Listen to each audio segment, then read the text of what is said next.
Now I like anime, and I also like gaming. I feel like it's rare to find an anime fan who doesn't have an interest in playing games, and for the most part, I like anime games. They're adaptations of some of my favorite anime series in a gaming format. It's an amazing concept on paper. Yet, I think it's an understatement to say that some most definitely fall short. Games like My Hero's One Justice, One Punch Man: A Hero Nobody Knows, and One Piece Burning Blood definitely let down a lot of people, me included. But the one game that definitely let down everybody was a game which people simply won't let rest. Jump Force, a game which you've most definitely heard of, and some of you have probably even played it. And whether you like the game or not, I think it's safe to say that the game is far from perfect. Jump Force is the prime example of exactly what's wrong with anime games in this day and age. It's all about how many people they can get into buying their game instead of, making a good game. Because in all honesty, they don't really have to. All they need to do to get a fat paycheck is to just throw a bunch of recognizable characters in a shitty arena and make them fight. And oh wow, a new anime game, I can't wait to buy it. Rinse and repeat. So many anime games nowadays have such lazy mechanics with such weird moving character models and a flat out boring story that's just usually ripped out straight from the anime without adding anything interesting or any new perspectives. You're literally just getting the exact same experience as somebody who would just watch the show. It's not uncommon for games to not even follow the traditional storyline. Sometimes they'll just start the game in a random point of the anime. Sometimes it makes me wonder, what am I doing playing this? I could just watch the show. This isn't even the full experience. If anything, it's worse because now I have to worry about dying and watch really shitty cutscenes. Now I'm not saying these games are bad by any means. I feel like some of these games are much better than others, but these games aren't completely unplayable. Like, the mechanics can be lazy, but they work. The graphics can be strange at times, but they're still visible. Even if the effort is at bare minimum, everything within these games are tolerable. As I said, these games aren't unplayable. They're just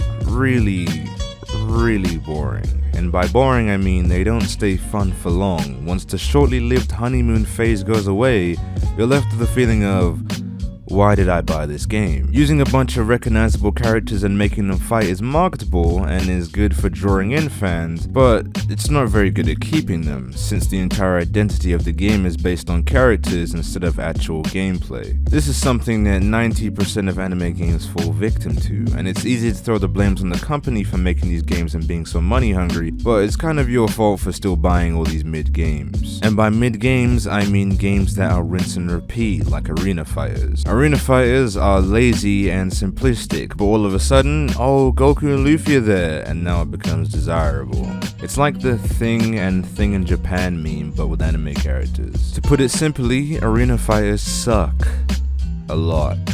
And as long as we keep buying these crappy games, Bandai Namco and all the other big anime tech companies are gonna keep pumping out mid, because they kind of have no reason to actually make good games due to the fact that they already know we're gonna eat whatever they shit out. And as much as I hate that they keep releasing garbage, I don't blame them. They're simply doing what works. Whenever they try to release something new or something unique like Shinobi Striker, people don't even bother buying it because the gameplay looked too different from what they used to. When in reality the game was actually really good, yet it died upon release because people just wanted another Storm clone. Granted, Storm was actually a really good game, as it had multiple different ways to play and it had an extremely engaging story mode, and it was way more than just an arena fighting game. But that doesn't mean that every other anime game has to be just like Storm just to be a good game. In my opinion, I personally think that Dragon Ball is undefeated when it comes to games, especially the Xenoverse franchise. Polished gameplay, character customization, unique mechanics, a wide range of movesets, and an actual good and new story mode, mixed with a consistent feeling of genuine progression. This is what makes Xenoverse 1 and 2 so fresh and replayable, which is something that not even they can recreate. The anime gaming industry is nothing but old ideas reframed as new ones. Anime fans make fun of people who play FIFA and 2K, but they go ahead and do the exact same thing. I just feel that the lack of new ideas is why anime games feel so dry and boring, and companies have no reason or motivation to release anything new, because when they do, people shit on it before it's even released. It's happening right now with the new Dragon Ball game. I just think as anime fans and as gaming fans, we should be more optimistic and open-minded when it comes to new things, and stop eating up the same garbage they keep feeding us, because if we keep eating it,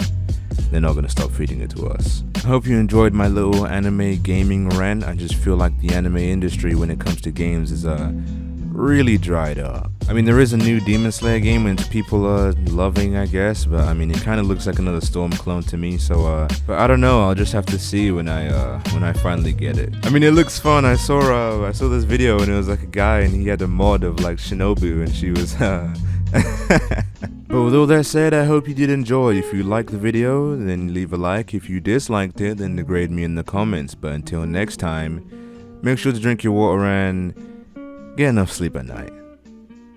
Okay, goodbye.